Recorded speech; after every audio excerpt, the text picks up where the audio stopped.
Hey everybody, what's up? It's Nick on here. Just thought I'd make a quick video to explain this Dark Animus fight.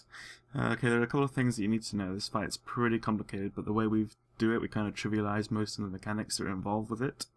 Basically, what you'll want to do is you want to have your tanks pick up 2 of the anima golems that spawn. You will have 12 in total, and you'll start off with your the way we did it. We had our DPS unload our anima golems into the ones that are inactive, the ones with the electrified effects that you can see behind me in the distance. You can see that we unload 1, and then the DK here will pull off 1 and unload that into the same one. So what you want to do is you want to unload at least 4 into the inactive ones, because they can absorb 2 each, and then after that they will start to become active. And then what you'll want to do is you want to have your tank pick up the big one that we've just spawned there at the back, the massive anima golem, and then you'll want to unload the other golems that you will have spawn into this one. But then you will want to make sure that you keep one alive so that you can then activate the boss. And this, basically, in effect, is trivializing all of the mechanics that are out there. Also, when you pick up the adds, you need to make sure that you DPS them, including your healers, because if you don't have threat on them, it's based off threat, as you can see there. One of them just moved to a different target, which shouldn't be happening. And if they chain together, they do an increased amount of damage. And the reason why the tanks pick them up is because I can just Vengeance Haul and basically just pick up and do a load of damage to them, while our DPS is killing 1. He kills it in the one near me at the back there, and then he pulls mine off me and kills it in there, and then I kill mine in the mob that I'm tanking now.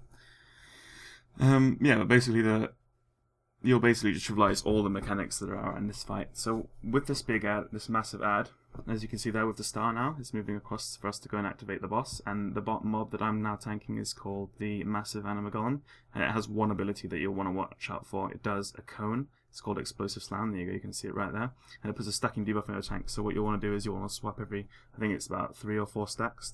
That's what we did. And once you've activated the boss, here you go, I go and pick up the boss as I was tanking the explosive, and we'll tank swap here. And you'll want to tank the boss in the middle, and this is where you want to be popping all of the damage cooldowns, your heroisms, your pots, your second pots, like all that sort of thing, everything you want to pop on this.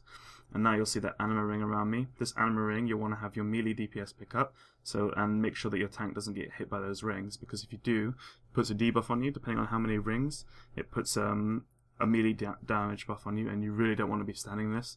If you do, even if you take 1 ring, it still increases your damage by quite a lot. But you can have your melee do loads of different abilities, things like, you can bubble out of it, you can do all that sort of thing, but obviously if you bubble, the boss won't hit you anymore. So you'll want to watch out for this. One of the main abilities that the boss has is Interrupting Jolt. This is when you'll be using your cooldown, so I use Devotion Aura whenever it's up. On the next one, I think I use Devotion Aura. And basically you'll just want to Zerg the boss down. Here you go, I'm tank swapping again. And you just want to, basically that's the tactic. This trivializes the entire fight. It's sort of like an easy mechanic. I know I didn't really explain everything, but with this mechanic you sort of don't really need to take into account all the anima and all that stuff that's going on. You just sort of dump a bit to the inactive ones, and then save 1 for the massive one, and then save 1 for the boss, and dump the rest into the massive anima golem, so that the boss isn't draining loads, and this basically just trivializes the fight for everyone. So yeah, I hope you guys enjoyed my guide. I know it's quick, and again, if you guys have any questions or want to ask anything, then feel free to ask away, and I'll be happy to answer any questions that you guys may have. One last thing, there's a debuff that a boss puts on you. If the debuff is put on you, and you are dispelled, you will take 100% of the damage. But if it's dispelled at the end of the debuff, then the person that it's dispelled on and you're linked with will take more of the damage. Also, when you are dispelled, you swap positions with the furthest person away.